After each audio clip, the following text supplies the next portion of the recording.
Hi friends, welcomes to Rekha's kitchen. நாம் இன்றைக்கி என்ன பார்க்க போகிறோன்னா, ஒரு மீன் கட் பண்ணுற வீடியோ தான். எவ்வளோ ஃபாஸ்ட்டாக வெலை மீன் கட் பண்ணுறாங்கன்னு பாருங்கள். ஃபஸ்ட்டு நல்லா அதோட செல்லெல்லாம் ஒரு செல் எடுக்கிறத வச்சு எடுத்துங்க. அதுக்கப்புறம் எல்லாத்துக்கும் தலையை கட் பண்ணி போட்டாங்க. தலையெல்லாம் கீழே போட்டிருக்காங்க உள்பக்கமாக. அதுக்கப்புறம் ஃபஸ்ட்டு மீன் கட் பண்ணிட்டாங்க. அதை கீரைலாம் நடுஸில். அதுக்கு அடுத்த மீன் எல்லாமே நடுஸில் கீறிட்டாங்க.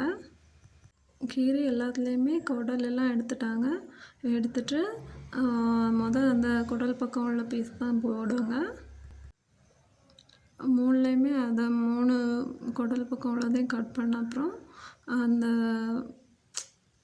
கண்டம்னு சொல்லுவோம்ல, அந்த மீன் கட் பண்ணுறாங்க. இது ஒரு நாள் நல்லா மழையில் பீச்சில் எடுத்த வீடியோ தான். நீங்கள் இந்த மாதிரி பீச்சுக்கெல்லாம் போய் மீன் கட் பண்ணுறது பார்த்துருக்கீங்களான்னு கமெண்ட் பண்ணுங்கள். இந்த மாதிரி வீடியோஸ் பார்க்க யாருக்கெல்லாம் பிடிக்கும்னு கமெண்ட் பண்ணுங்கள். வீடியோ பிடிச்சிருந்தா லைக் பண்ணுங்கள், ஷேர் பண்ணுங்கள், சப்ஸ்கிரைப் பண்ணுங்கள். தேங்க்யூ.